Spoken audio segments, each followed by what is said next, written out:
Merci d'être avec nous de nouveau sur Canal Algérie. Nous sommes très heureux de vous retrouver encore une fois. Nous sommes le lundi et on sera ensemble jusqu'à 16h15 avec toute une partie, première partie de l'émission santé, mais pas que, santé physique, santé mentale, santé psychologique, avec nos deux chroniqueurs. Vous le savez, hein, la première partie de l'émission du lundi est vraiment consacrée à la santé d'une manière sérieuse, mais en même temps un petit peu légère. On essaye de simplifier au maximum tout ce qui est jargon médical pour que vous puissiez bien comprendre et surtout ne pas vous lasser du sujet. Et ce sera le cas aujourd'hui avec Hassan Chemech dans sa chronique Votre santé. Aujourd'hui, il parlera du tabagisme, n'est-ce pas? Oh là là, et vous allez entendre ses interlocuteurs, ça fait vraiment peur. Donc, il faudra bien être attentif à ce que dira non seulement Hassan Chemech, mais également tous ses interlocuteurs. L'œil du psy avec Ledmia Mbarak. Alors, rappelez-vous, si vous étiez avec nous la semaine dernière, la semaine d'avant, elle fait des thématiques autour de la santé mentale. Et aujourd'hui, on va parler d'un sujet qui vous intéresse certainement, que ce soit les hommes ou les femmes, et même les enfants, à savoir l'activité physique. Alors, en quoi se résume l'activité physique? Est-ce qu'elle s'arrête uniquement au sport ou pas? Est-ce qu'il y a d'autres activités que l'on ne connaît pas? Ce qui est sûr, c'est que toute cette activité physique est en rapport avec notre santé mentale. Plus, j'imagine, on se dépense, on fait du sport, on fait du yoga, plus on va bien, notre cerveau va bien et donc on est bien. Et je sais que Ledmia ne dira pas le contraire puisque c'est son sujet, mais elle va le détailler dans quelques instants. Deuxième partie, elle sera consacrée au cinéma avec une réalisatrice prolifique et surtout très talentueuse. Elle fait parler d'elle depuis déjà quelques années et spécialement ces 2 dernières années. Il s'agit de Hajar Sabata, la réalisatrice du film bien sûr Tayara Safra, qui continue d'être projetée dans toutes les salles de l'Algérie et même ailleurs, et on est fiers de la recevoir aujourd'hui. On reviendra sur son parcours parce que Hajar ne s'arrête pas, elle ne s'est pas arrêtée à la réalisation. Vous allez voir tout ce qu'elle fait, c'est juste incroyable. Elle va encore à la fac, hein. Et vous allez comprendre pourquoi tout à l'heure, et c'est en rapport avec le cinéma. On essaiera d'entrer en contact via Skype avec une artiste très très spéciale. Alors elle, on n'a pas pu la voir sur le plateau puisqu'elle est établie en France, mais elle va venir très très prochainement pour une très très belle exposition. Et ce qui m'a marqué dans cette expo, c'est non seulement ses œuvres qui sont très originales, nous on adore l'originalité, mais aussi ce qu'elle compte faire de l'argent si jamais elle vend quelques toiles. C'est en rapport avec une association qui s'appelle l'association Shems. On vous donnera tous les détails. Tout à l'heure, elle sera, je l'espère, avec nous via Skype. Voilà, le programme est donné. Soyez les bienvenus. Soraya Hamoudi est à la réalisation, Amira est au script, Anna. Et on commence tout de suite avec nos deux chroniques. Ledmia, Hassan, bonjour. Bonjour Lydia. Ça va? Bonjour Lydia. Ça va. Merci. Vous faites rappeler le style des années 40, 30, 40, Charleston, oui, hein, ouais. soit 50. Bon, j'avais peut-être la nostalgie inconsciente. Il manque juste la robe avec les Charleston. Ça va, Ledmia? Ça va, merci. Alhamdoulilah. Hassan, ça va? Ça va, merci. Ouais, bien. Tranquille. Ça va pas aller dans quelques instants, hein, parce que vous allez nous parler d'un sujet qui touche tellement d'Algériens et puis qui touche tellement d'êtres humains Surtout les jeunes. Sur la planète, surtout les jeunes. Vous avez parlé du tabagisme. Ah oui, le tabagisme qui est un fléau mondial aujourd'hui. C'est un véritable problème de santé publique. Il prend de l'ampleur et il tue de plus en plus de personnes. Aujourd'hui, les experts tirent la sonnette d'alarme. Pourquoi? Parce qu'il y a de plus en plus de jeunes qui fument. Nous voyons aujourd'hui au niveau des écoles, au CEM, des jeunes commencent à fumer. Plus de 9% des enfants âgés entre 11 et 13% fument aujourd'hui dans notre société en Algérie. Ouais. C'est un phénomène de mode, ça fait viril, ça fait... Et pourtant, ce n'est pas en fait sans conséquence. Ouais. Aujourd'hui, le tabagisme est en cause dans la survenue de plusieurs maladies, plusieurs cancers. Vous avez d'abord le cancer du poumon, vous avez le cancer de la sphère ORL, cancer de la bouche. Du poumon, corrigez-moi si je me trompe, c'est l'un des cancers, si ce n'est le cancer, qu'on n'arrive pas encore à bien soigner, c'est ça, par rapport à d'autres cancers. Très difficile. Le poumon, il est très compliqué comme... En fait, on arrive aujourd'hui à le soigner quand il est au premier stade. Non, je dis par rapport aux autres. Par rapport aux autres, oui. Ah oui, la cage thoracique n'est pas facile. Hein. En fait, c'est le tout. C'est le poumon. Ah, c'est le poumon. Comme le poumon de la Terre. Quoi. Je disais donc qu'il y a des cancers. Il y a, en fait, et le tabagisme favorise également certaines maladies cardiovasculaires et respiratoires. La femme enceinte, quand elle fume, il y a un impact sur le bébé, un impact sur la qualité de vie. Et puis, il y a un troisième point, en fait, lorsqu'on fume, il y a la dépendance qui s'installe. Lorsque la dépendance s'installe, c'est très difficile de s'en sortir. Vous imaginez les conséquences. Voilà. Alors, j'ai ramené aujourd'hui avec moi quelque chose, en fait, qui... Moi, je pensais que c'était de la confiture de date. Alors là, pas du tout. Ça ressemble peut-être même au miel. Comme de ça, loin. Ouais. De loin, ça ressemble à de la confiture de date. Alors c'est un Nicobloc. Je l'ai ramené. Oui, en face, la caméra. Je l'ai ramené en fait du service de chirurgie thoracique du CHU Bab el Oued, le service géré par le professeur Kalima Achour, que vous allez voir tout à l'heure. Alors c'est un Nicobloc. Regardez, je vais le lire en anglais. A year's worth of tar. C'est en fait une année de tabagisme. Lorsque une personne fume 20 cigarettes par jour, pendant une année, voilà ce qu'il va y avoir au niveau de ses poumons. Oh là là. Et il est lourd, hein. Il est lourd, plus de 500 grammes. Vous imaginez ça, donc... c'est une seule personne. Ah, une seule personne, oui. Qui fume 20 cigarettes pendant une année. Donc vous imaginez, pour nettoyer tout ça, c'est pas du tout facile. Pardon, 20 cigarettes par jour. Voilà, 20 cigarettes jour pendant une année. Pendant une année, d'accord. Voilà même Soraya, vous avez tiqué en même temps. Donc vous allez avoir au niveau des poumons. 20 cigarettes par jour pendant une année, un paquet quoi. Un paquet de cigarettes, ça donne ça par jour. A year's worth of tar from just 20 cigarettes a day. Voilà. Voilà. Regardez, vous imaginez. Pour les gens qui le regardent, il pèse plus de 500 grammes. Voilà, vous imaginez. C'est pas du tout. C'est le cancer du poumon. Et puis sur nos jeunes aujourd'hui, vous savez, l'impact du tabagisme sur nos jeunes aujourd'hui, en fait, ça réduit la concentration. Vous imaginez la concentration. Il y aura des troubles de mémoire. Et puis, pour ceux qui fument, attention, ceux qui fument devant les enfants, il y a beaucoup de conséquences en fait. Tabagisme alors, ces nocif. enfants, le tabagisme passif. Passif ouais. Alors, il y a aujourd'hui le risque de développer un asthme, des otites, et puis des troubles au niveau du cerveau. Pour les nourrissons. Donc pour les ceux parents qui fument, devant faites attention, ne fumez pas devant les enfants. Si vous voulez vous faire du mal, ne le faites pas aussi à vos enfants, surtout. Voilà, alors, protégez au moins vos enfants. Voilà. On a résumé un petit peu les effets du tabagisme. Je vous propose de regarder, en fait, au niveau du ministère de la Santé, il y a un plan de lutte contre le tabagisme. Il y a même un comité qui a été créé récemment. Donc je vous propose de regarder, d'écouter le professeur Youssef Tarfani. Il est directeur chargé des maladies non transmissibles au ministère de la Santé. Il revient un petit peu sur, justement, les dangers du tabagisme. On y va tout de suite. Et c'est au micro, bien sûr, de Hassan Chemmesh. Le tabagisme constitue un véritable fléau et un véritable problème de santé publique dans le monde. Notre pays n'est pas épargné et concerné par le tabagisme, car pratiquement 16,5% de la population générale âgée de 15 ans et plus est consommateur du tabac.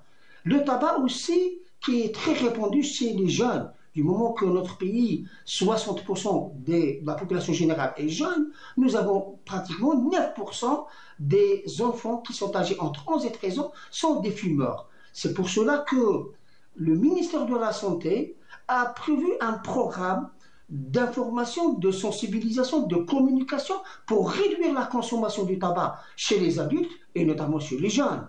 Aussi, comme vous le savez, le tabac est responsable de beaucoup de maladies, notamment les maladies cardiovasculaires, les maladies respiratoires chroniques et aussi les cancers. Les cancers qui sont pratiquement très fréquents, qui sont liés à la consommation du tabac, et dont le premier cancer qui est dû au tabagisme, c'est le cancer du poumon. Pratiquement 6000 cancers chaque année sont enregistrés dans notre pays qui est dû au tabagisme et dont le pronostic est mauvais. J'ai bien entendu 6000 cancers enregistrés chaque année. Chaque année. Liés au tabagisme. Liés au tabagisme. Waouh. Vous voyez. Alors, je disais tout à l'heure, c'est inquiétant parce qu'aujourd'hui, il touche la catégorie jeune. En Algérie, 70% de la population est jeune. C'est la force du pays. Si elle est touchée aujourd'hui, surtout les jeunes au niveau des écoles, je disais. Et en fait, l'inquiétude aujourd'hui, me rappelle, je discutais avec le professeur Zidouni, c'est un éminent pneumologue. Alors il me dit, aujourd'hui, il faut éviter la première cigarette. Alors quand on fume la première cigarette, c'est foutu. Ouais. C'est foutu. C'est parti pour fumer un paquet par jour, vous imaginez. Et c'est encore plus grave, plus dangereux, parce que ceux qui fument peuvent demain fumer de la drogue. Je vous propose de regarder la vidéo, en fait, d'écouter le professeur Youssef Tarfani. Il revient justement sur ce sujet. Voilà. C'est-à-dire le rapport qu'il peut y avoir entre le tabac et ensuite les drogues. Au fait, le message que je voulais passer, tout d'abord, c'est d'éviter la consommation de la première cigarette. Pourquoi? Tout d'abord, on s'est aperçu que les fumeurs, généralement, pas généralement, ceux qui vont consommer la drogue, ils sont tous des fumeurs. Donc, celui qui consomme du tabac va finir probablement par consommer de la drogue. Et c'est pour cela, éviter la consommation du tabac, éviter la consommation de drogue. Je dirais qu'il y a un lien, parce qu'il y a des enquêtes qui ont été faites dans ce sens chez les personnes qui consomment de la drogue, c'est qu'ils étaient déjà des fumeurs. Donc, les fumeurs ont un problème de développer une pathologie que j'ai citée, comme les maladies cardiovasculaires, et le plus grave, c'est le cancer du poumon. En plus, s'il va consommer de la drogue, au fait, c'est un problème de psychiatrie, problème de santé mentale. C'est-à-dire là, c'est pire, quoi. Là, on est vraiment dans... Déjà, le tabac, c'est un problème, le tabagisme, mais ensuite la drogue... Après la drogue, vous imaginez, on aura affaire à un psychiatre. C'est des troubles psychiatriques. Et puis, c'est la chute, c'est la descente aux enfers. Ah ouais, pour pouvoir après le repêcher, des fois, c'est trop tard. Souvent, c'est trop tard. Il y a beaucoup de jeunes aujourd'hui, malheureusement, en fait, heureusement, ils essayent. Ils veulent s'en débarrasser. Ils essayent, en fait, par tous les moyens. Alors, ce qui nous amène à parler de la chicha et de la cigarette électronique. Les gens se demandent aujourd'hui si c'est aussi nocif. La cigarette, à ce qui paraît, la cigarette électronique remplace, et c'est mieux que le tabac, mais finalement, c'est... On est en train de voir... C'est devenu une mode, voilà. On voit de plus en plus de boutiques qui proposent la cigarette avec des parfums, électronique, avec plusieurs parfums. Et puis, au niveau en fait, de plus en plus de restaurants qui proposent aujourd'hui la chicha. Alors, en fait, ce mode de consommation donne un sentiment de pouvoir fumer en toute sécurité. Or, comme précisé par un rapport de l'Organisation mondiale de la santé, alors en fait, le fumeur de la pipe à eau, c'est la chicha, la pipe à eau ou la cigarette électronique. Donc le fumeur de la pipe à eau ou la personne qui subit la fumée qui vient de la pipe à eau encourt les mêmes maladies que ceux qui fument les cigarettes. Voilà, c'est le cancer, c'est les maladies respiratoires, c'est la même chose, c'est les maladies cardiovasculaires, vous imaginez. Aujourd'hui, en fait, on est en train de voir autour de nous les gens qui font des AVC. Je disais tout à l'heure, ceux qui fument, il y a un impact du tabagisme sur le cerveau. C'est ce qui fait qu'on développe des AVC. Il y a de plus en plus d'AVC. Et les personnes qui font des AVC, comme par hasard, fument. Et les personnes qui font des IDM, des infarctus du myocarde, c'est des fumeurs, généralement des fumeurs. Généralement. Et c'est quoi un IDM? En fait, c'est des artères bouchées. Des artères. On en a parlé la dernière fois. Et en fait, ce qu'il faut dire aujourd'hui, le tabagisme, il s'attaque aux organes nobles. C'est le cerveau. Vous imaginez le cerveau? C'est le cerveau. C'est le cœur. Et tenez-vous bien, c'est les reins. C'est les reins. Ceux qui fument dernièrement, il y a en fait un jeune de 55 ans, vous imaginez, 55 ans, il a eu 2 reins bloqués. Alors, je vous propose d'écouter en fait le professeur Karim Achour et les chefs de service, chirurgie thoracique au CHU de Bab el Oued. Très bien, on y va. Bonjour, donc nous allons parler aujourd'hui sur le tabac. Tabac et tous les méfaits que peut ramener la cigarette. La cigarette, 3. On a une cigarette normale que nous voyons de manière continue. Nous avons la cigarette électronique et nous avons la nouvelle mode qui se fait maintenant aussi, c'est la chicha. Les 3 sont des méfaits. Les 3 vont provoquer plein de lésions. Ne sont pas que des cancers. Les gens pensent tabac, cancer. Non, les gens meurent aussi de maladies cardiovasculaires. C'est ça qui est important. Cardiovasculaires, pourquoi? Parce que c'est des drogues. Elles sont, en plus d'être cancérigènes, elles vont provoquer des dépôts dans les petits vaisseaux du cerveau qui vont provoquer des AVC. Au niveau des yeux, avec des problèmes oculaires. Au niveau du cœur, avec des problèmes cardiaques, au niveau des reins. On se retrouve après avec des dialyses, à n'en savoir qu'en faire et ne pas pouvoir après les transplanter dans les meilleures conditions. Tout cela va provoquer bien sûr un taux de mortalité flagrant, bien sûr, et bien sûr des patients qui ne meurent pas et qui vont souffrir de leur déficience. Ça, c'est pour les maladies cardiovasculaires. Le deuxième problème, bien sûr, c'est les cancers. Le cancer n'est pas synonyme simplement de cancer du poumon. Il y a tous les cancers de la sphère ORL, de la bouche, du pharynx, du larynx, des branches et de tous les autres organes qui sont du corps humain. Bien sûr, on a la vessie, puisque tous les éléments vont partir au niveau de la vessie, qui va être elle-même un réservoir de tous ces produits carcinogènes. Ces cancers, lorsqu'ils sont découverts, je peux vous assurer que le patient il va en souffrir. Très souvent, ils sont diagnostiqués, il n'y a pas de dépistage. Lorsqu'on les découvre, c'est déjà trop tard à la chirurgie, et pour lequel la médication ne va pas pouvoir donner une survie à plus de 5 ans. Donc, on imagine qu'à chaque fois qu'une personne prend une cigarette dans la bouche, c'est 20 minutes de sa vie qui part et qui s'envole. Donc, combien de cigarettes pour autant faire et comment éviter tout cela? Bah, elle a tout dit, hein. Ah oui, elle a oui, tout résumé. Elle est excellente, ce professeur. Ouais. C'est, en fait, je disais, c'est le professeur Kalim Archour du service thoracique de l'hôpital. Elle reçoit énormément de patients qui souffrent du cancer du poumon. Et quotidiennement, elle me dit, elle les opère. Ouais. Elle essaye de les sauver, mais malheureusement, ils arrivent à des stades très avancés. Ouais. Et ils viennent tous et ils déclarent qu'ils sont fumeurs. Aujourd'hui, Ludmilla voulait juste rebondir sur quelque chose. Je voulais juste dire que ça touche des personnes aussi, par exemple, pourquoi ça touche plus les jeunes? Parce qu'ils ont des conduites à risque. Et en fait, ça serait bien de chercher à comprendre qu'est-ce qui les pousse déjà dans cette direction-là. C'est cette jeunesse où on pense qu'on est éternel, que rien ne peut nous toucher. On est rebelle, si on ne fume pas, on n'est pas un vrai garçon. Tout à fait. Et ça a été véhiculé par des années, ne serait-ce que des films western où le héros fume et ça fait bien, le bad boy. Donc c'est tout ça qui fait que les jeunes vont avoir l'impression qu'ils ont l'air cool. La même chose pour les femmes, on n'en a pas parlé, mais les femmes fument de plus en plus. Et là aussi, à l'époque, ça a été un peu, ce sont les publicitaires qui ont induit dans leur tête qu'une femme émancipée, c'est une femme qui fume, et ça, c'est resté dans les têtes.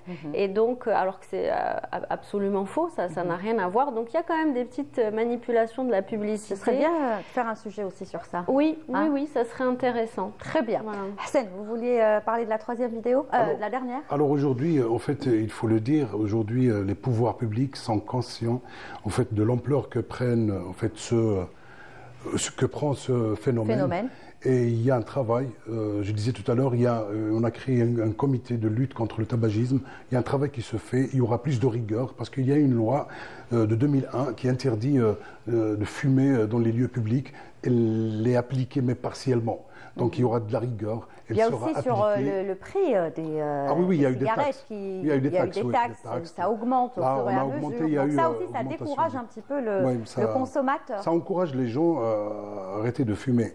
Donc si on arrive à appliquer la loi de 2001, qui interdit de fumer dans les lieux publics, on va réduire de beaucoup en fait. Et puis c'est de la prévention parce qu'aujourd'hui en fait on a remarqué il y a dans certains pays qui ont déclaré la guerre contre le tabagisme, ils ont réduit de 50% la survenue des cancers. Ça a marché. Ça a marché. Au bout de quelques années, donc ils ont réduit la survenue des maladies cardiovasculaires, des cancers et autres. Très bien. Voilà. Je vous propose donc d'écouter le professeur Youssef Tarfani. Il revient sur justement la législation. Afin de réduire la consommation du tabac, la stratégie du secteur de la santé, c'est une tragédie multisectorielle, comme ça a été fait par plusieurs pays, c'est de renforcer l'interdiction de l'usage de tabac dans les lieux publics. Malgré des efforts ont été faits par notre pays en matière d'interdiction de consommation du tabac dans les établissements de santé, dans les postes, dans les lieux, dans les universités, dans les lieux de regroupement, mais au fait, cette application reste encore partielle. Elle n'est pas encore appliquée par la totalité des secteurs. Et nous recommandons dans la feuille de route et dans notre stratégie de réduire la consommation du tabac parce qu'on va réduire le tabagisme passif que dernièrement nous avons enregistré des cancers du poumon chez les femmes qui est dû au tabagisme passif, c'est-à-dire la consommation du tabac à l'intérieur des domiciles.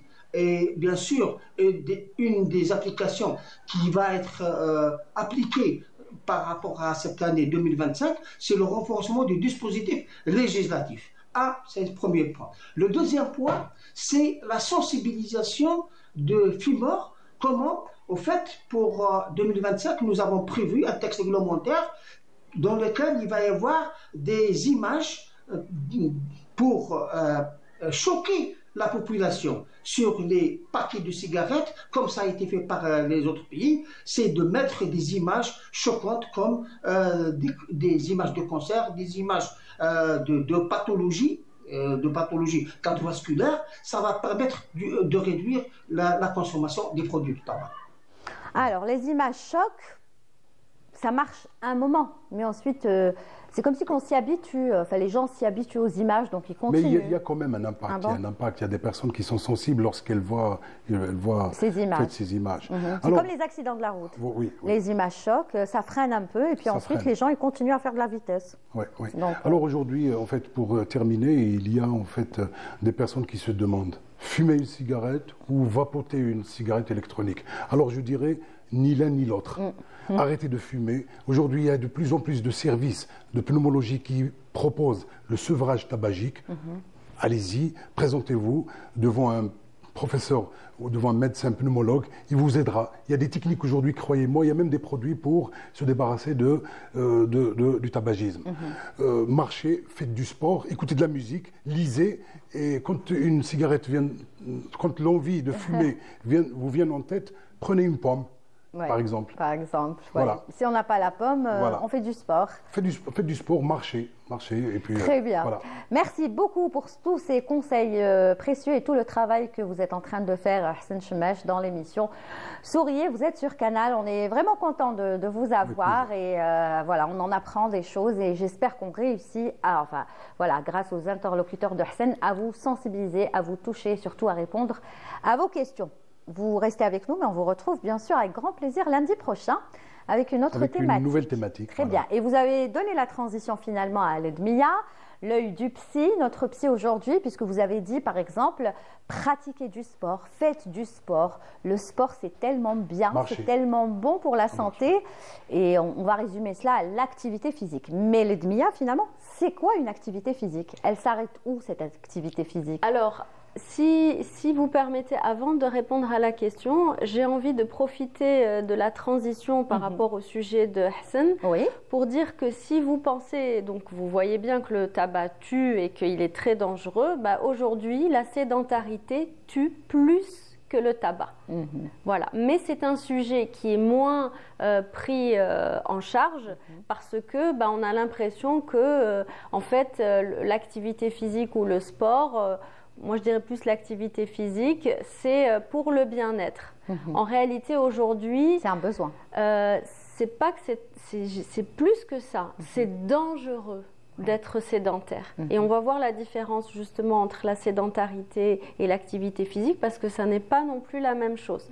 Donc on rigole pas aujourd'hui dans Souriez, vous êtes sur Canal. Non mais c'est bien, c'est nécessaire. C'est très bien parce qu'après quand on va suivre les conseils, on va bien rigoler, on va bien sourire. C'est ça. N'est-ce pas? L'idée c'est d'être dans la sensibilisation pour être dans la prévention et sincèrement ça peut sauver des vies. Vraiment c'est des choses, si ça touche une ou deux personnes qui en parlent autour d'elles, etc., on a tout bon.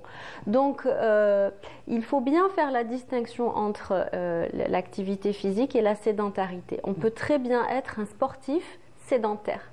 Ah bon? Je m'explique. L'activité physique, c'est ce qui est recommandé de faire par jour. C'est-à-dire 30 minutes, on va dire, de marche ou de sport, voilà, ou de danse, ou de mouvement. C'est-à-dire ne se dépenser, quoi. C'est ça. En fait, le sport est une activité physique, mais toutes les activités physiques ne sont pas du sport. Faire son ménage, par exemple, c'est une activité physique. Aller faire ses courses à pied ou emmener son enfant à l'école à pied, etc. C'est une activité. C'est une activité physique. D'accord. Monter 2 étages, les escaliers, c'est une activité physique. Voilà, tout ça, ce sont des choses qu'on peut faire parce que souvent on pense sport. D'ailleurs, les médecins, quand vous allez les voir pour une maladie chronique ou peu importe, ils vous demandent toujours est-ce que vous fumez? C'est vrai ou pas? Oui. Mais Oui. est-ce qu'il y en a beaucoup qui vous disent est-ce que vous faites une activité physique ou est-ce que vous bougez? Il y en a certains qui le disent, oui. Ils disent est-ce que vous faites du sport? Du sport, oui. Oui, est-ce que vous faites du sport? Et c'est ouais, la question qui revient le plus. Mais oui. ils disent pas est-ce que vous bougez ou est-ce que voilà, vous êtes sédentaire. La sédentarité, c'est quoi? C'est être assis pendant des heures. Et voilà, c'est ça la sédentarité. Donc, les personnes, par exemple, qui font les 30 minutes d'activité par jour ou bien qui font le sport 2 fois par semaine, mais qui restent 6 heures tous les jours sans bouger, ils sont sédentaires. Et là, c'est très dangereux pour la santé. Pourquoi? Parce que c'est le nid déjà à l'obésité, aux maladies cardiovasculaires, à la dépression, ça augmente l'anxiété, et oui, ça on a envie de manger, absolument, que de manger, de manger. Tout à fait, d'où l'obésité, ça donne envie de manger, pas toujours des choses bonnes, on a envie de grignoter. Grignoter, en général, beaucoup du plus, sucré, voilà. C'est plutôt ça. grignoter. Mais surtout, le fait de ne pas bouger, donc ça fait que notre organisme, il s'encrasse, ça fait que le sang ne circule pas bien, nos organes sont mal irrigués. Et donc, il va attirer plus de maladies. Notre corps va attirer toutes les mauvaises maladies, enfin toutes les maladies. Vous savez, il y a des études qui ont été faites sur 40 000 personnes. Ils se sont rendus compte que les personnes qui restent assises, on va dire 6 heures, par exemple devant un écran, sans bouger, une moyenne, 6 heures par jour, ont 2 fois plus de chances de développer un cancer que celles qui restent assises 3 heures. Donc déjà, entre 3 heures et 6 heures, on a 2 fois plus de chances de développer de risques. Les personnes, par exemple, qui travaillent dans une administration et qui sont obligées de rester assis toute la journée, il faut qu'elles se rattrapent une fois qu'elles rentrent à la maison. Soit elles rentrent à pied, enfin si elles habitent loin, essayer de faire de la marche en arrivant à la maison, c'est ça? Oui, la recommandation, déjà il ne faut pas attendre d'arriver à la maison. L'idée c'est toutes les 1h30 se lever. Ne serait-ce que 5 minutes, s'étirer, respirer, bouger, aller aux toilettes, revenir, prendre l'air. Si on fait ça déjà, ça relance la circulation et ça fait beaucoup de bien. Il faut savoir que si par exemple vous êtes assis 11 heures par jour, mettez-vous comme objectif 10h30, mais les 30 minutes qui étaient consacrées à la position assise, consacrez-les à une activité physique. Et là, vous verrez une différence, déjà. Donc, parce que les gens, souvent, s'imaginent que c'est du sport qu'il faut faire. Et donc, ça bloque. Très souvent, ça bloque. Ils disent, non, moi, je ne suis pas sportif, donc je ne vais pas... Non, je ne vais pas parler de sport. Je parle de bouger. Uniquement de ça. Si j'en viens aux enfants, par exemple, c'est une catastrophe parce que les enfants d'aujourd'hui vont être en moins bonne santé que leurs parents, à cause notamment de la sédentarité, parce que eux, aussi passent des heures. Déjà, on les emmène en voiture à l'école. Oui, c'est vrai. Ils passent des heures donc en classe. Il faut être sage, il ne faut pas bouger. Ensuite, on les ramène à la maison. On les ramène en voiture, c'est les cours particuliers ou bien à la maison, ils ont juste le temps un peu de jouer. C'est pas les écrans, ils regardent un film. Donc, les enfants ne sont plus dehors à jouer, ne se dépensent plus. Un enfant a besoin d'1 heure par jour, plus qu'un adulte. Aujourd'hui, les enfants ont de plus en plus d'obésité, il y a plus de risques pour eux qu'ils soient en moins bonne santé que leurs parents. Ils ont besoin de faire ce genre d'activité, par exemple. Absolument, c'est s'amuser en fait, c'est s'amuser, bouger, courir, tula, je ne sais pas si vous vous rappelez. Tila, tila. Voilà. Tila. L'élastique, avant on jouait à l'élastique. Oui, la corde à sauter. Tout ça c'est des choses... Mais ça a disparu, ça a tendance à disparaître. À cause de quoi? À cause des tablettes, les jeux vidéo. Nous, on a profité.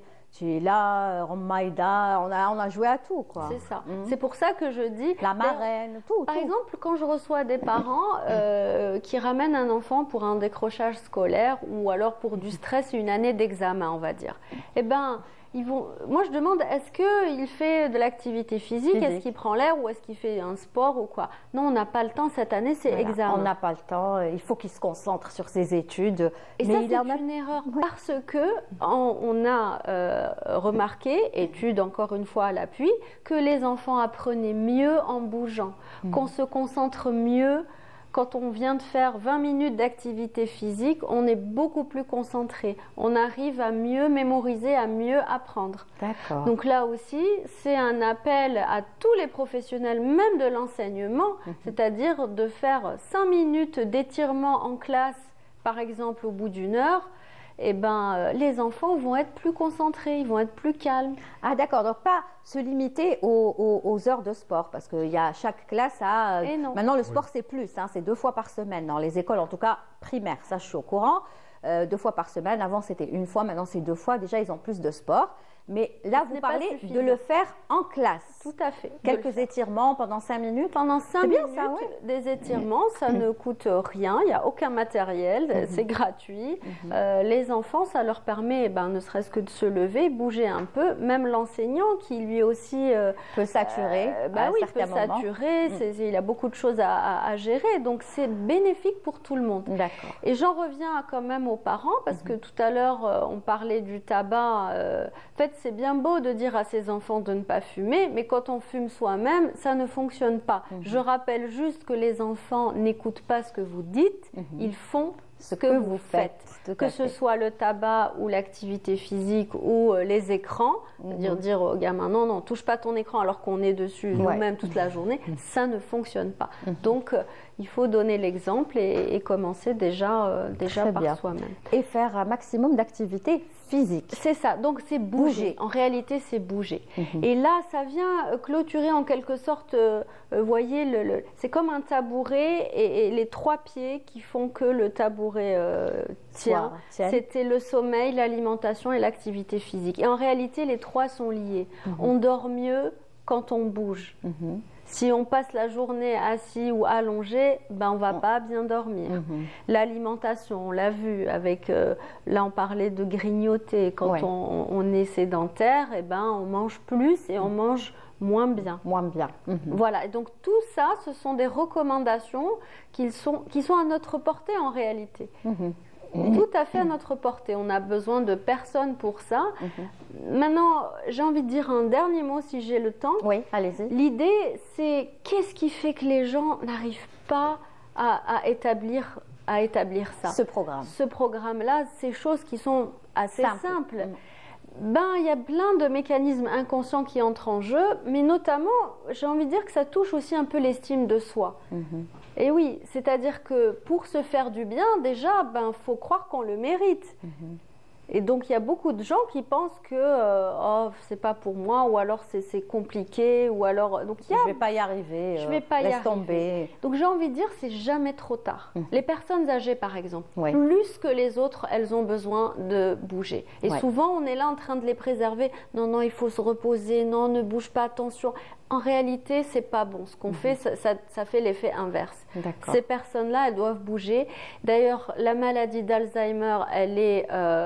c'est-à-dire, on se préserve de la maladie d'Alzheimer en faisant des activités physiques. Parkinson aussi, toutes les maladies liées à la dégénérescence. Pourquoi? Parce que l'activité physique, ça stimule nos neurones, ça crée de nouveaux circuits neuronaux.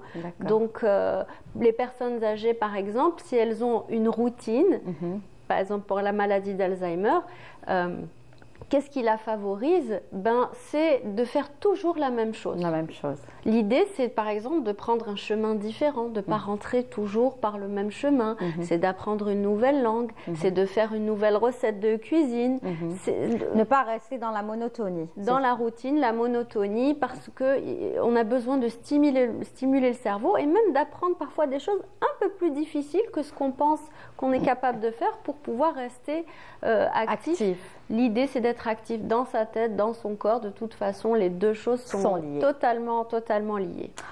Eh ben c'est parfait. Voilà. L'œil du psy avec Ledmia Mbark. Avec elle aussi, on apprend chaque semaine, avec bien sûr sa douceur, sa façon de parler. C'est vrai qu'elle apaise, elle est comme ça, Ledmia, mais à ce qui paraît, elle est rigolote aussi, quand elle veut. Et je suis aussi une boule de nerfs de temps en temps, comme tout le monde. Comme tout le monde, bien normal. sûr. Mais vous savez vous canaliser, j'imagine. Vous avez toutes les astuces. Oui, après, entre la théorie et la pratique, c'est pas la même chose. Voilà. Eh ben, j'espère que vous allez suivre les conseils donc de Ledmia Mbark qui nous a fait toute une thématique. Donc ça fait 3 semaines qu'on parle de la santé mentale et tout ce qui est en rapport avec la santé mentale. J'espère que vous avez bien appris votre leçon. La semaine prochaine, donc, on parlera de quoi? Vous avez une petite idée? Pas encore décidé. Eh ben, je vous laisse le temps. Vous avez tout le temps de décider. Il y a tellement de sujets. Voilà. Tout à fait. Et Hassan Chemash, ce serait bien parler de l'Alzheimer aussi. Oui. En fait, moi, je voulais juste rajouter une information. Rapidement. Puisqu'elle a parlé de la sédentarité. Elle est citée aujourd'hui comme facteur de risque des AVC, des maladies cardiovasculaires et du cancer du sein chez les femmes. La sédentarité. Oui, la sédentarité est un facteur de risque du cancer du sein. Écoutez bien, mesdames. On enregistre chaque année 13 000 nouveaux cas. Ouais. Donc à chaque fois, on discute avec les profs, ils citent la sédentarité comme facteur de risque. Wow. Et puis ça me rappelle, en fait, ce qu'elle vient de dire, notre amie, ça me rappelle une fois, je discutais avec un éminent cardiologue, je lui parlais de mes parents, je lui ai dit, mes parents, chaque fois je leur dis, arrêtez de travailler, ils travaillent la terre et tout. Il me dit, pourquoi vous voulez les tuer? Voilà, c'est comme ça. Carrément. Il me dit, ne leur demandez jamais d'arrêter. Il faut les laisser travailler.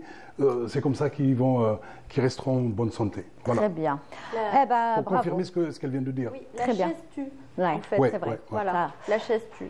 Très bien. Vous savez ce qu'il vous reste à faire et j'espère que vous avez été attentifs aujourd'hui à ce que disait Hassan et à ce que Chemash et à ce que disait Ledmia Mbark, qu'on retrouvera bien sûr avec plaisir tous les deux lundi prochain. Merci beaucoup. Bonne semaine à vous et à lundi prochain. Voilà, merci pour toutes les infos. Tout de suite, je vous propose d'écouter une chanson, voilà, une très très belle chanson qui parle d'histoire, qui fait partie de ces chansons que lorsqu'on les écoute, on a la chair de poule. Elle a été chantée tellement de fois, cette chanson reprise, mais il y a une version qui est très jolie, c'est celle de Nadia Gerfi, Tayara Safra, parce que juste après, nous parlerons du film Tayara Safra de la réalisatrice Hajar Sabata, qui sera donc notre invitée.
donc on ne pouvait pas passer la chanson sans clip.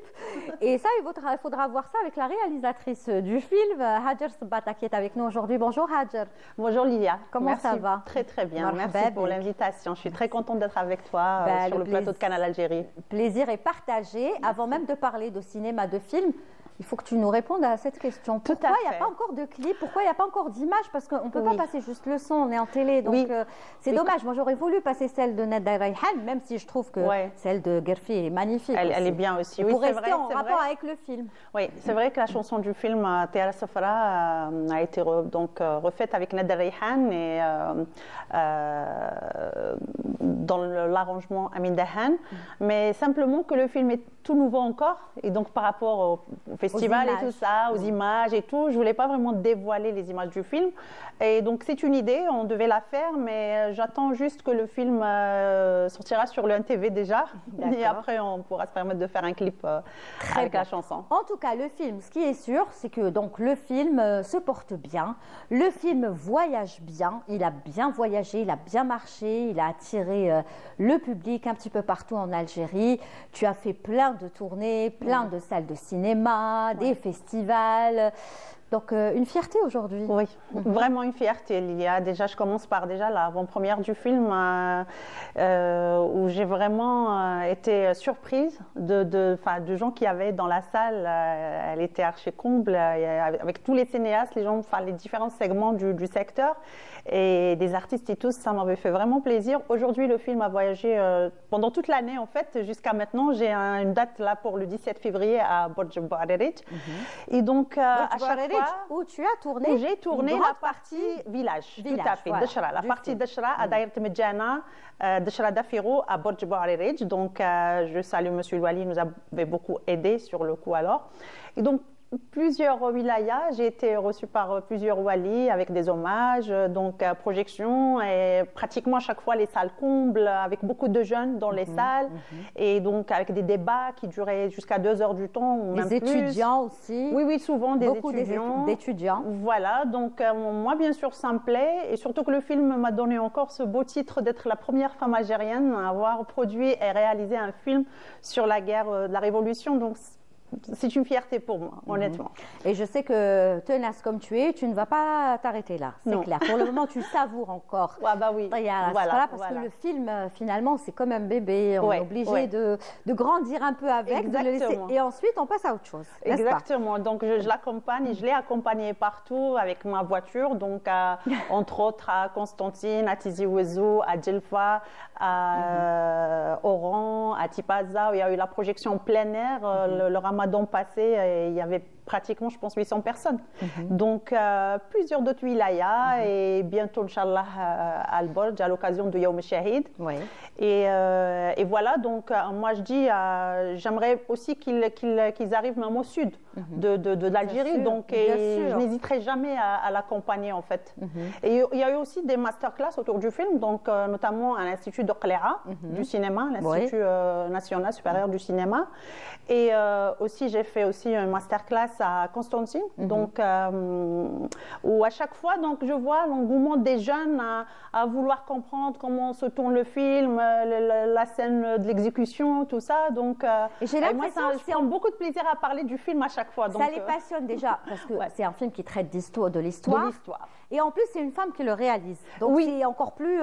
Oui, c'est vrai. Je ne sais pas comment l'expliquer. Intriguant, peut-être. C'est ça, intriguant. Il y a aussi peut-être je vais le dire peut-être comme ça, ce nouveau regard par rapport à nos films de guerre qui sont vraiment pour nous la base, bien sûr, mais avec une vision classique et peut-être nous avec cette vision jeune de vouloir savoir le côté humain de l'histoire.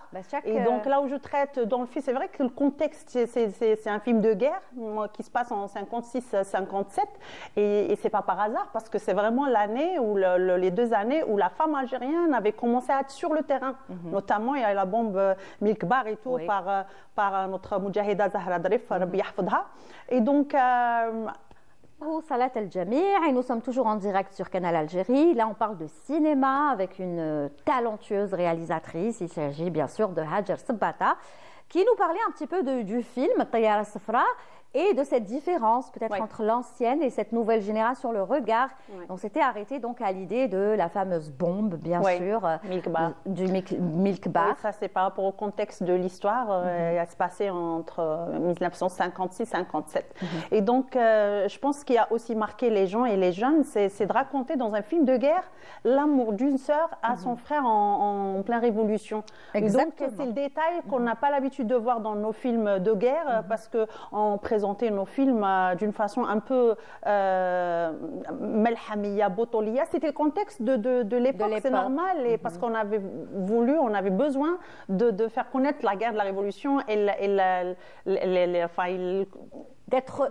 c'est-à-dire d'être juste, sans rentrer dans raconter exactement l'histoire. Exactement. Et là, c'est les autres, c'est les zones grises, on va dire, qu'on connaissait pas, et on aimerait justement mettre le point sur ces détails-là de cette histoire. D'accord. Voilà, alors, on va regarder le film tout de suite parce qu'elle nous l'a donné en exclusivité. La bande-annonce. Je rigole.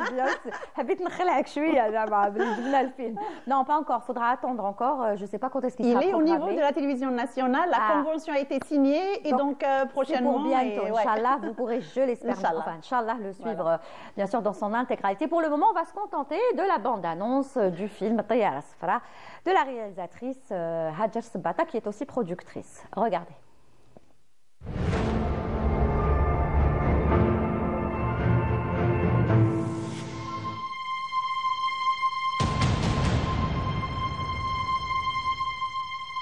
Il s'agit de votre frère, Mustapha.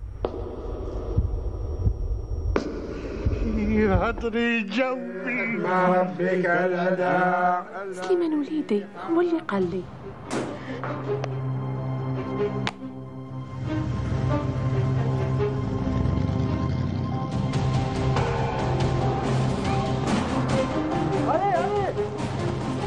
قول لي تعيش كيفاش مات؟ بابا لو كان يشوفك يدير فيك حالة. من اللي مات سيما وبابا راهو يرقد في الصالون. Saleté de vermine, allez, à genoux.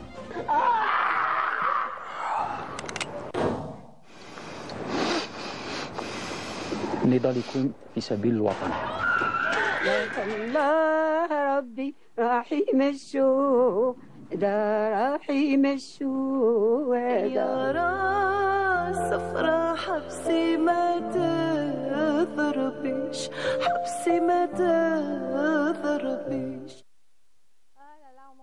Rien que la bande-annonce, on en a la chair de poule et on aimerait tellement le voir dans son intégralité pour ceux qui ne l'ont pas encore vu, pour ceux qui ont eu la chance d'aller le voir au cinéma, c'est encore mieux, n'est-ce pas? Bien sûr, bien sûr. Grand rien écran. à voir le grand écran. Mais il faut dire que aussi vous avez été gâtés par les acteurs et les actrices, donc le casting.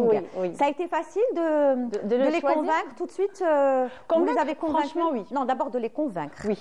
Ensuite, on va parler du choix. Convaincre, ils ont tout de suite adhéré parce qu'ils vous connaissent. Honnêtement, oui, Lilia, et je le dis tout le temps, donc ils n'avaient même pas demandé, personne ne m'avait demandé la question par rapport au salaire. Voilà. Et donc, ils étaient tout de suite contents. Après, bien sûr, ils demandent à lire le scénario. Et ils reviennent vers moi après lecture. Et donc, que ce soit même M. Sid Ahmed Agoumi, Souila Ma'allam, ils étaient vraiment à fond dedans et ils m'ont beaucoup aidé. Je vais parler de ça là. D'habitude, je le dis à la fin. Mon équipe technique, artistique, tous les acteurs, ils étaient tous vraiment unis pour faire ce film. Ils m'ont beaucoup aidé. Autrement, j'aurais pas pu faire ce film avec cette qualité technique et artistique parce que on a économisé sur les salaires, mais on a tout mis dans la technicité du film et voilà le côté artistique. C'est-à-dire chacun y a mis du sien. Voilà, j'avais beaucoup d'extérieur à habiller, à décorer, à aménager, et donc et sur ce côté-là, c'est-à-dire on n'a pas économisé d'énergie ou d'argent. Voilà, on a été à fond. Quand il s'agit de l'histoire et quand il s'agit de faire un bon film, des fois on ne pense pas trop à l'argent. Non, du tout. C'est ça. Surtout quand il s'agit de pas du tout. Surtout aussi le côté technique. Donc tous les moyens qu'utilise un long métrage, donc à partir de la caméra, donc la mini Alexa jusqu'aux moyens techniques. Donc on a vu le travelling, on a vu un circulaire, la Luma, le Steadicam. Donc voilà, même pour un petit plan plan, voilà, je prenais tout pour se dire, l'idée c'était d'être fidèle à ce que veut dire mon plan ou à ce que veut dire ma scène ou à véhiculer l'émotion de mon acteur. Vous êtes exigeante, hein? Oui. Non, vous avez cette réputation. C'est vrai. Avant même le film, quand vous travaillez avant en tant qu'assistante réalisatrice et tout, tout le monde avait, je dirais, limite peur de vous. C'est-à-dire quand on était sur un plateau. Sur le plateau, parce que c'est normal, c'est pour le bien de tous déjà. Pour qu'on soit à l'heure, pour qu'on ait tout sans rien oublier. Voilà, donc vous avez continué sur ce chemin. Oui, sur être ce exigeant. chemin. Et pour te dire, c'est moi-même qui avais choisi tous mes décors, mes accessoires, les couleurs. D'ailleurs, je raconte le film avec 2 couleurs seulement. Et c'est pas juste comme ça, parce que en fait, dans le cinéma, il y a la palette de couleurs cinématographiques. Et mon histoire, en fait, les émotions que j'ai, les souvenirs, le dégoût de Jamila une fois qu'elle ait appris la mort de son frère, se raconte avec ces 2 couleurs. En fait, toute la palette et les couleurs, c'est des émotions que j'avais respectées. Et donc, j'ai veillé à choisir les accessoires, toutes les couleurs. J'avais seulement le képi rouge du capitaine parce que je n'avais pas le choix pour celui-là. Il fallait qu'il soit rouge. Eh ben là, elle vous donne vraiment des détails de comment elle a réfléchi dans ce film. C'est incroyable. Et là, c'est bien sûr c'est les détails qui font la différence, je crois, Lydia. Vraiment. Vous avez eu de bonnes critiques, hein, c'est faut dire. Quand je dis critique, on parle des médias, mais on parle aussi des professionnels du cinéma. Ceux qui ont un long parcours, une richissime carrière. Donc, vous avez eu de bons échos, bonnes critiques. Mais après, on n'est jamais satisfait. Bien sûr, à chaque fois, même moi, quand je regarde mon film, je me dis des fois. J'aurais dû faire ça. J'ai 2 plans là, à chaque fois que je regarde mes séquences, je dis ah, j'aurais dû faire ce plan. Même si mon équipe me disait ah, t'es trop dans le détail et tout. Mais ça, en général, les bons réalisateurs toujours réfléchissent comme ça. Oui, bien sûr. C'est jamais parfait à 100%, bien sûr. C'est le premier film. J'ai beaucoup à apprendre, Inch'Allah. Et c'est ce que je fais tout le temps. Beaucoup de livres de cinéma que j'ai. Justement, on va s'arrêter à ça. Là, on voit l'affiche, très très belle affiche de Tayara Sfra. Mais je vais m'arrêter à. J'ai beaucoup de choses. Vous faites beaucoup de choses, Hajar Sbata. Là, on parle du film, mais je vous ai invité aussi pour parler de... Vous ne vous arrêtez pas entre les conférences, entre les études. Vous continuez à faire des études. Vous allez à la fac. Oui. On va trouver une photo. Il y a une photo, justement, vous voit comme ça, Waqfa, avec fierté, à côté de la fac. C'est à Sidi Bel Abbas. C'est à Sidi Bel Abbas. Alors, qu'est-ce que vous faites exactement? C'est la spécialité. En fait, à Sidi Bel Abbas, je suis en Master 2, critique cinématographique et audiovisuelle. Voilà. Et donc, j'y vais avec ma voiture. Je ne fais pas ça tous les jours, bien sûr. Des fois, 1 fois par semaine ou dans les 2 semaines pour faire les 3 jours. Oui, j'étais fière de reprendre les études. Après, ma licence, je l'ai eu en 99. Licence en journalisme, spécialité audiovisuelle. Et là, je reprends donc en Master 2 critique cinématographique et audiovisuelle. Et justement, je veux bien ce côté-là d'approfondir mes études jusqu'au doctorat, Inch'Allah. Cinéma, doctorat. Et donc, je prends la route à 6 h du matin pour être en cours à 10 h du matin. À Sidi Bel Abbas. À Sidi Bel Abbas. Je fais les 3 jours. J'ai beaucoup de modules pendant ces 3 jours-là. Je reviens le jeudi après 13 h 30, donc le dernier cours. Je rentre et rebelote. Ah, est-ce qu'il paraît vous avez été major de promo? Oui. C'est récent, ça. C'est récent. Je l'ai su il y a 2 jours. Et donc, oui, je suis contente. Elle représente un petit peu la femme algérienne. Vous la représentez aussi, hein, cette femme l'espère bien. qui essaye de réussir, de s'imposer et surtout, vous faites tout ça pour le bien du public, parce que vous allez faire vos études, votre spécialité, c'est pour toujours apporter un plus. Mon bien à moi-même et puis celui du public, être convaincu aux étudiants aussi. Et puisque j'aime bien ce métier, j'aime bien ce que je fais, la réalisation, le cinéma et tout, donc autant le faire très très correctement. Et donc, dans les normes. Oui, dans les normes, tout à fait. Dans les normes. Et puis il y a plein de photos qu'on voit. Ça, c'est une image de Djelfa. Et il y a eu la projection de mon film avec un hommage avec M. Louali. Voilà, on vous a beaucoup rendu hommage. Il y a eu trop de photos. Les hommages, parce que Farhou Bik, Farhou le film, il a très bien été accueilli. Donc on vous a invité partout. On a vu aussi les étudiants venir vers vous. Je ne sais pas si on aura des photos avec des étudiants aussi qui vous entourent. Voilà. Vous étiez à Skikda aussi avec M. Louali, un hommage, projection. Ça s'est très bien passé aussi avec moi, Fatiha Sultan. Oui, excellente. Hein. Voilà. Alors, elle aussi, Fatiha Sultan, c'est une icône, quoi. C'est une grande dame du cinéma et de la comédie, n'est-ce pas? Voilà, et là, c'est... Les étudiants de Qléa, c'est mes enfants, j'ai donné la masterclass il y a quand même, je pense, 3 mois de cela. Mais à chaque fois qu'on se voit, c'est la même chose, la photo de l'équipe. La même... Franchement, je suis dans le groupe des étudiants, là. Oui. Voilà, et donc je participe avec eux, ils m'appellent quand quand ils veulent, ils m'écrivent souvent et ils sont adorables, ils sont assoiffés. Vous leur donnez des conseils? Oui. Je te promets qu'ils leur ont donné des fiches là des vœux, je pense, pour leur prochaine pour les spécialités et tout. Et donc, pas mal qui m'ont consulté en privé, me disant comment classer ça ou ça. Voilà, donc, et ça me touche, moi. Et très bien. Là, c'est une affaire pendant la projection du film, n'est-ce pas? Encore des photos, il y en a plein. Ça, c'est à Constantine aussi, donc projection, hommage avec le Wali et tout. Voilà, ça c'est pour dire que le film a voyagé, beaucoup de photos et Hajar était toujours présente. Même quand il y avait par exemple, parce qu'en général dans une projection, vous êtes toujours accompagné de 2 ou 3 comédiens. Oui, et il y avait des fois malheureusement où ils ne pouvaient pas, mais vous étiez toujours là. Non, moi je suis toujours là au nom de tout le monde et je remercie mon équipe technique et artistique à chaque fois comme si qu'ils étaient là, que ce soit, c'est-à-dire là où je suis invitée par rapport au Wilaya, ou sur les plateaux télé, radio, journaux, donc je le fais tout le temps parce qu'ils méritent, franchement. Très bien. Voilà. Vous avez aussi participé aux assises, aux dernières assises nationales du cinéma. Oui. Et 2 jours étaient très intenses. Tout à fait. 2 jours d'échange, 2 jours de débat, l'ouverture, et en plus elles étaient placées sous le haut patronage de Monsieur le Président, donc elles étaient tellement spéciales.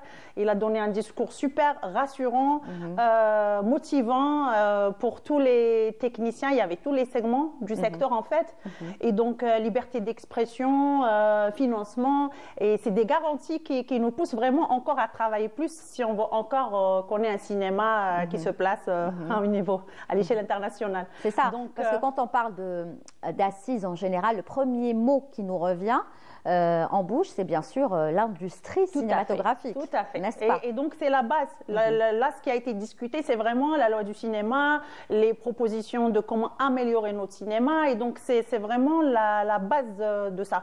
Donc, si on n'a pas ça, on ne peut pas parler d'un cinéma international. On fait très peu de films, on a peu de financement. Donc, toutes ces questions-là ont été posées, étudiées. Monsieur le Président donne feu vert à ceux qui savent faire, donc aux spécialistes, de proposer tout ce qui peut enrichir et faire avancer ce cinéma. Et donc, d'où la proposition d'un Centre national du cinéma. Et donc, c'est en cours, Inch'Allah. Et il y aura une équipe bien sûr de suivi qui va être installée par Monsieur le ministre de la Culture pour le suivi de toutes ces recommandations, propositions, avis et tout ça. Très bien. Et donc je pense que ça va aboutir vraiment à... Donc vous êtes sorti confiant de ces assises? Oui, franchement oui, déjà. Autant que scénariste aussi, très contente parce que liberté d'expression, financement veut dire que je peux écrire l'histoire que je veux qui me vient en tête. Je ne vais pas dire attention, il faut que tu écrives une émission, un scénario de 2 milliards, de 3, non, là, c'est vraiment... D'accord. Voilà. Donc, tout est dans le positif. Est-ce que Hajar pense à un autre film? Oui, bien sûr, à des films. Non, mais déjà le prochain quand? Inch'Allah. Enfin, en fait, moi, à mon niveau, j'ai déposé mes projets. Mais il y a bien sûr, comme on est toujours financé, donc il y a le ministère des Moudjahidines, de la Culture. Inch'Allah, ça aboutira. Non, je veux dire, l'idée est là, le scénario est là. Oui, ça y est, déposé de A à Z, dialogué. Toujours histoire? Toujours dans l'histoire? Oui, un film documentaire historique, bien sûr, et l'autre, contemporain historique aussi. Mais ça, c'est pas l'histoire de guerre, mais plutôt l'histoire de l'Algérie, on va dire. C'est-à-dire, est-ce que Hajar Sabata aujourd'hui a décidé, ou peut-être c'est même pas une décision, c'est comme ça une envie, un besoin, de se spécialiser dans ce genre, cinéma, histoire, historique? Pas forcément. Pas forcément, où il y a de la fiction un petit peu et tout. Mais tout ce qui a trait à l'histoire. Pas forcément, parce que même Théa al-Safra, c'est une fiction, à vrai dire. Mais c'est l'histoire. Oui, ça reste l'histoire. Oui, je reste toujours dans la même idée. Non, je veux dire, l'idée de départ, est-ce que c'est toujours, il y a le côté histoire ou pas? Pour ces deux-là, oui, mais pas, c'est-à-dire, c'est pas une condition pour la suite. Je me dis là, tout de suite, peut-être faire des projets qui me tenaient à cœur, avec un message super important. On a besoin de vendre l'image de notre Algérie. Aujourd'hui, c'est la guerre des images, enfin la guerre de l'image aujourd'hui. Donc moi, je veux vendre cette image de mon pays, que ce soit sur le côté historique ou côté culturel surtout. Donc le deuxième film, c'est surtout de la culture algérienne. D'accord, mais vous nous donnerez pas plus de détails de votre prochain film ou pas? Ouais, c'est la culture algérienne. C'est vraiment destiné à la jeune génération pour essayer de les attirer en fait vers notre culture algérienne. Je pense que c'est un projet assez... danse, chant, non, pas de danse, pas de chant, mais site plutôt, voilà. Voilà. Très bien. Des figures algériennes importantes et tout. Est-ce que vous voulez travailler sur un personnage ou une personne en particulier? Ça sera une femme, certainement, si je le fais. J'en étais sûre. Et il y en a de ça dans le deuxième film, allez. Ah, il y en a. Ah, Tétina Chouïa, quand même. Très bien. C'est ça, une femme vraiment importante dans l'histoire de l'Algérie. Très bien. Voilà, on a réussi quand même à lui soutirer au moins une information. On sait que si elle doit travailler sur un personnage, ce sera une femme et elle en fera partie certainement dans l'un de vos projets futurs. C'est ça. C'est ça. Très bien. Donc, est-ce que vous pensez voir ce film quand? Enfin, commencer après préparer ce film? Vous avez fixé une date? Dès que j'ai vous aimeriez quand? Le plus vite possible? J'aimerais bien. Tout est dans ma tête. Moi, je le vois, mon film, mais il faut une signature et un financement. Ouais, c'est ça. Une aide financière. C'est pour ça qu'on se bat là, justement. Ouais. Financement. Et donc, même quand il y aura le Fdatik, Inch'Allah, il va reprendre, mais ça reste une aide. Donc, on aura besoin encore d'aller voir les sponsors, de demander des sponsors. Ils ne sont pas tellement motivés pour financer le cinéma parce qu'il n'y a pas de retour sur investissement, en fait. Donc, on attend qu'ils aient toutes les facilités possibles pour eux, pour qu'ils soient motivés de donner de l'argent pour le cinéma comme ils le font pour le foot, Inch'Allah. Inch'Allah. C'est ça, c'est incroyable. Voilà. C'est-à-dire, pour le foot, au moins elle dit les choses, voilà. Parce que vous n'êtes pas la première réalisatrice qui parle de ça. Que ce soit dans la réalisation, dans autre chose, beaucoup d'invités me disent on aimerait bien que ce soit comme le foot. Oui, mais le foot, ça reste le sport roi. C'est ça, on n'y peut rien. Il deviendra roi le cinéma en Algérie d'abord pour qu'on ait cette... Mais en fait, c'est un cercle vicieux parce qu'on a besoin d'argent pour faire évoluer le cinéma. C'est un film sur le foot. Et vous allez voir comment vous allez être... Oui, certainement. Là, peut-être les sponsors vont être intéressés. Oui, mais le foot, un seul film. D'une manière d'être histoire, parce qu'il y a beaucoup de choses aussi à dire sur, par exemple, l'équipe du FLN, la fameuse équipe du FLN. Il y a eu déjà des sujets sur ça. Non, mais un film. Au bout d'un moment. Un film sur la glorieuse équipe du FLN. Ce serait génial. Oui, ça serait génial. Mais là, ça sera un seul film. Mais qu'est-ce qu'on fera des autres films? Très bien. Il faut vraiment... Bon, laisse, je sais qu'elle fera un film bien au khlas, c'est tout. D'accord? Alors, on va juste retrouver tout de suite une artiste qui via Skype, une autre femme qui est impressionnante, elle aussi, et qui malheureusement n'est pas avec nous sur le plateau parce qu'elle est en France, elle n'est pas encore arrivée. Elle viendra, je crois, après-demain pour une belle exposition et vous allez voir qu'elle aussi, elle fait des choses très très bien. Il s'agit de Samia Chilofi. Bonjour Samia. Oui, bonjour Mila, bonjour à tous. Merci pour l'invitation. Je ne sais pas si vous m'entendez bien. On vous entend et on vous voit très très bien. Merci d'être là. Alors, essayez de ne pas trop bouger. Restez comme vous êtes très bien avec votre toile derrière. Alors, je le disais, Samia Chilofi, j'aurais aimé que vous soyez avec nous. Malheureusement, vous venez qu'après-demain, je crois, ou dans 3 jours. Alors, non, finalement, j'ai changé, j'arrive demain. Donc, demain, en fin de journée. Demain, je ne serai pas là. Alors, on va parler quand même de votre exposition. Moi, franchement, l'affiche qu'on pourra voir dans quelques instants, elle m'a attirée. Voilà, moi, je suis pas... En général, je ne suis pas attirée facilement par des affiches lorsqu'il s'agit d'exposition. Mais celle-ci, je ne sais pas, je l'ai trouvée très originale et ça reflète un petit peu votre univers et votre travail. Tout à fait. Alors déjà, l'affiche a été réalisée par Monsieur Jama Samir, qui a fait aussi une affiche qui est pétillante, qui m'a beaucoup plu aussi. Il a tout de suite été vers l'essentiel de ce que je voulais faire apparaître pour cette exposition. Donc, il commencera donc le 1er février à partir de 15h à la galerie de Gessoum Jafar, qui se trouve donc à la colonne Voirol, à Hidra.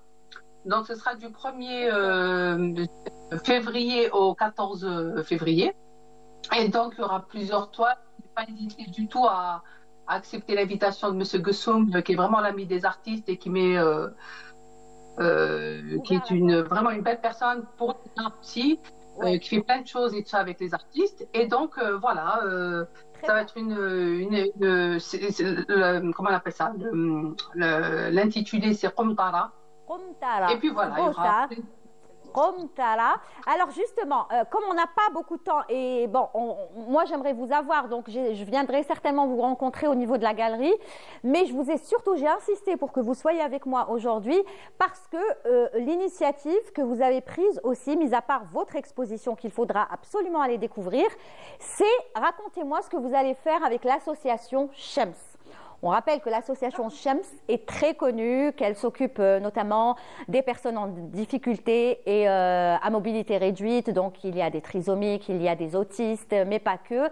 Et ils ont un groupe aussi de musique et tout. Et vous avez décidé de faire quelque chose de très, très intéressant. Alors justement, parce que Shems, c'est vraiment une association que j'affectionne, que j'ai bien connue aux 9 ans de mon fils qui est autiste. Et donc, à travers M. Jamal Merahi et toute son équipe que je salue et que je félicite aussi parce que c'était un travail de longue haleine sur des années où ils ont vraiment mis plein de choses de leur vie privée de côté pour donner ce temps justement aux personnes dites inadaptées. Mais cette association est spéciale parce qu'il y a aussi la fratrie. Il y a les parents, il y a tout le monde qui s'implique dans cette association, qui compose la chorale. Il y a des ateliers qui se sont mis en place au cours des années. C'est vraiment une association, c'est une grande famille. En fait, ça va de 7 ans à 77 ans. C'est un peu comme les jeux d'antan, vous savez, il n'y a pas de... Il y a pas de... Alors, donc, j'ai une toile ou deux qui seront mises en vente pour justement collecter un peu de fonds pour cette association qui est évidemment en souffrance, comme beaucoup d'associations à travers le monde déjà. Et puis voilà, donc c'est une association qui mérite vraiment qu'on s'attarde sur elle et qu'on fasse quelque chose. C'est peu. Vous allez même, à ce qui paraît dans votre exposition, essayer d'utiliser aussi leur musique pour accompagner un petit peu vos toiles. Alors, c'est ce qu'on voulait faire au départ, mais vu qu'il y a eu un problème d'emplacement, de place, etc., justement, nous avons décliné après cette option de prendre la chorale de Shems parce qu'ils sont très nombreux. Et donc, ça se fera peut-être prochainement, mais pour cette exposition, ça va être un peu compliqué par rapport aux personnes à mobilité réduite aussi. Parce que c'est vrai qu'il y a énormément de profils dans cette association. Et évidemment, il ne faut pas que les uns gênent les autres. Et avec le monde qu'on espère attendre, on s'est dit on fera ça peut-être une autre fois, mais c'est vrai que c'était dans le projet. C'est pas grave, hein, ce sera une autre fois. En tout cas, j'espère que ça vous permettra de faire encore les allers-retours. Et donc, on retient bien la date de votre exposition, donc du 1er au 14, c'est ça, février, à la galerie Gessoum. Et je viendrai vous rencontrer avec grand plaisir parce que, voilà, je voulais vraiment... J'aurais aimé que vous soyez là. Vous êtes tellement sympa et tellement talentueuse. Il faut vraiment, mais vraiment, j'insiste à aller voir ces œuvres. Elles sont juste magnifiques et Hajar certainement ira. Je suis sûre que vous irez, Hajar. Ouais, c'est ça, les femmes, hein, elles se soutiennent entre elles. Tout à fait. Merci beaucoup, Samia, d'avoir été avec nous. J'ai Lofi. Beaucoup. À très bientôt. Merci. Et donc, on se verra à Alger. Au revoir. Avec grand plaisir. Au revoir. Merci. Voilà, retenez bien cette exposition. On ira avec Hajar Sabata et peut-être que ça va lui inspirer quelque chose, encore une fois. Alors Hajar, avant de terminer, qu'est-ce qu'on peut te souhaiter? Je pense qu'on a fait le tour. Tu nous as tout dit, enfin un petit chouïa, mais on te suivra encore. Et s'il y a d'autres projections, on sera là, je l'espère, avec nos caméras. Et on attend surtout, le téléspectateur attend, parce que tu as annoncé peut-être qu'il sera certainement diffusé sur nos chaînes de télévision. Il n'y a pas encore les dates. Une convention a été signée pour les films du 60e anniversaire justement, qui ont été produits par le ministère de la Culture à travers le CADC. Et donc, il y en a déjà qui sont passés et il reste encore une petite liste prochainement, donc, bien sûr. Il en fera partie. Voilà, il en fera partie. Voilà. Et Audrey invitera. D'ici là, moi, je regarde toujours beaucoup de films, que ce soit donc par rapport au site là où je suis inscrite pour en apprendre encore davantage, ou par rapport, là, je suis membre de la commission de visionnage aussi, du ministère de la Culture, pour les aides d'exploitation. C'est pas possible. Oui, donc ça me donne aussi cette possibilité et cette chance de voir des films en exclusivité en plus, donc même les films internationaux. C'est-à-dire que tu te nourris de films, tu respires. Oui, je respire ça en ce moment, franchement, et ça me... Et ça se voit. Ensuite, sur le travail que tu fais, Inch'Allah. Voilà. En tout cas, merci d'être venu. On te souhaite une très, très belle carrière encore. Ça va continuer avec des films, parce qu'un réalisateur, c'est ce dont il a besoin. faire des films. Oui, tout à fait. Ouais, pas un film, non, mais pas des un films. seul. En plus, il ne faut pas une longue durée pour continuer. Il ne faut pas s'arrêter. Donc, j'espère vraiment qu'il y aura une continuité rapidement et qu'on puisse donner le mieux de ce qu'on sait faire et puis encore être mieux que Tayara Safra parce que en fait, c'est ça le défi. Est-ce que, rapidement, je ne sais pas si on a le temps, mais c'est une question que j'ai envie de te poser parce qu'on t'a vu aussi dans des feuilletons en tant qu'assistante réalisatrice. Avant, oui. Voilà. Ouais. Est-ce qu'aujourd'hui, Saïd, tu as mis ça de côté? Est-ce que tu pourrais aujourd'hui revenir sur la réalisation d'un feuilleton? Franchement, oui, c'est exactement ça. J'ai un très très beau feuilleton, donc voilà. Et j'espère bien sûr coécrit comme pour le Tayara Safra, donc avec Karim Khadim. Et c'est un très très beau projet qui demande vraiment, c'est-à-dire du temps pour le préparer et de l'argent. Donc tu vas revenir un petit peu au feuilleton. Consistante, oui, l'un ne n'empêche pas l'autre. Franchement, même par rapport à l'humour, là où je suis aussi, très bien. je me retrouve aussi dans l'humour. Donc le dernier projet avec Jafar, donc le dernier d'Al-Fchouch, où j'ai coécrit le scénario, les dialogues. Et voilà. Donc on te verra aussi dans les feuilletons. Non, oui. Non, on te verra en tant que réalisatrice. Inch'Allah. Scénariste aussi. Inch'Allah. Voilà, avec plaisir. C'est bon, j'ai eu la réponse. Donc on la verra. Elle va encore faire parler d'elle. Ne vous inquiétez pas. Hajar Soubata, je l'espère. Merci. Qui était notre invitée aujourd'hui, à qui l'on souhaite beaucoup de succès. En tout cas, tu reviens quand tu veux. Tu es chez toi. Franchement, c'est ce que je le sens comme ça. Et merci beaucoup Lilia pour ces beaux échanges. Et voilà, donc. À très bientôt. Voilà, on ouvre notre cœur, on dit tout ce qu'on a envie de dire et ça se voit là, à l'aise quoi. À l'aise. Carrément. Merci, franchement. Merci beaucoup Hajar, c'était un très beau moment que tu nous as offert aujourd'hui. Merci beaucoup. Voilà, c'est la fin de l'émission. J'espère qu'elle aura été à votre goût. On a appris beaucoup de choses, que ce soit en matière de santé, de cinéma, d'art plastique. C'est comme ça, souriez, vous êtes sur Canal et c'est tous les dimanches et lundis à 15h sur Canal Algérie. En attendant de vous retrouver dès dimanche prochain, passez une très belle semaine. Amira était au script Anna et Soraya Hamoudi à la réalisation, toute l'équipe du studio numéro 7 et de la régie numéro 7. Et n'oubliez pas, souriez, vous êtes sur Canal. Au revoir.